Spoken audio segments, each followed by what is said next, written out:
There's a few things, right? If you are trying to become a content creator and you have to convince your parents, there's a few things that you have to do for your parents to even potentially be on board. And even if you do all these things, they might still not be on board. But once you're old enough to make the decision for yourself, like when I left my house, I was 18, so it wasn't like technically a kid, but I was still a kid, But there's a few things. The first thing is that you can't show to your parents that this thing is so important that you're dropping every other aspect of your life. So when I was creating content, I was still pursuing basketball and I was still doing well in school. So they were okay. They could tolerate the whole content creation thing, even though they weren't the biggest fans of it and they felt like it was a waste of time. Mm-hmm. They were able to tolerate it early on because I was still doing well in school and basketball. Mm-hmm. So that's the other thing. Is like you still need to preserve like your social life. Maybe if you're doing a sport and if you're in school, you need to preserve that while you're doing content. Because if you can't do all three, then one, you're not cut out to be a content creator anyways. Because it's like you kind of have to be, if you're an entrepreneur, if you're self-employed, you have to be ready to do a bunch of different things. Like you can't just do one thing. So if you can't do multiple things like school and content creation and maybe like a social life, then they're not gonna have any faith in you. The second part is you have to get it to a point where you are making a couple $1,000s a month from content creation to justify taking that leap of faith of like, maybe, okay, now it's time to drop school. Maybe now it's time to grind a little bit and drop a little bit of your social life, maybe affect your sleep a little bit. Because listen, you have to have balance, but there are moments in every content creator's career where they have to drop the balance a little bit and kind of go all in. For me, that was really when Fortnite came out. Okay. When I really I was going 12 to 14 hours a day on stream creating content. I gained like 50 pounds. You guys remember how I used to look back in chapter 2, like 2019, 2018. That was a result of me really just going all in. So I sacrificed the balance a little too much, but you have to keep that balance up until there's a moment where you're making a couple grand a month to make that leap of faith and maybe drop school or drop something else to really go all in. 100%. Very, very important. I think that's the context that people like to ignore. Like if they have this dream, they don't want to hear that part. Yeah. They don't want to take all the advice you give, but that part they want to shut off. But it's honestly the most important thing. It's the same thing with me. I remember when I moved to New York to move into the Face House, it's like I had a certain amount of money in my bank. So it's like I didn't even feel crazy to talk to my parents about it.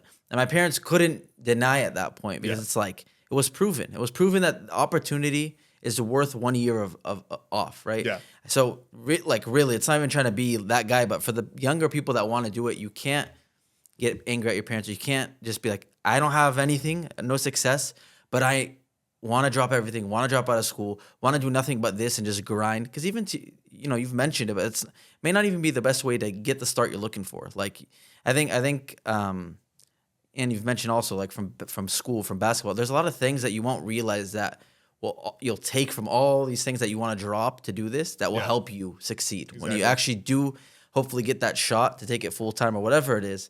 There's a reason, that these routes exist, and like I'm not acting like it's perfect, but I think parents for the most part, not everyone has maybe the best relationship with their parents or has guidance, but like sometimes you may think your parents don't know what they're talking about, or but you have to weigh everything. You can't just be like, I know I can do it. I mean, hopefully that's great to have that faith and confidence, but you need to be smart about it. So exactly.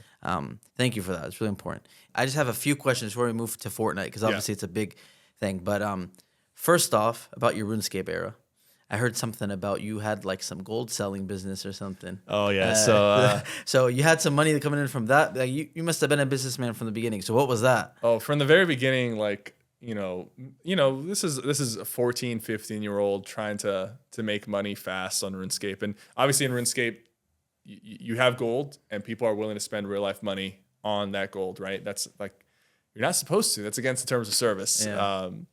But I did. Okay. I didn't spend money on the gold. I was making gold in the game and I was selling it so I could literally buy like snacks and lunch money. And is this when you were in your apartment? No. Oh, This was as a high schooler, like middle school, high school. Okay. There was even a kid from my school that used to bring like $20 every other week. He'd give me the 20.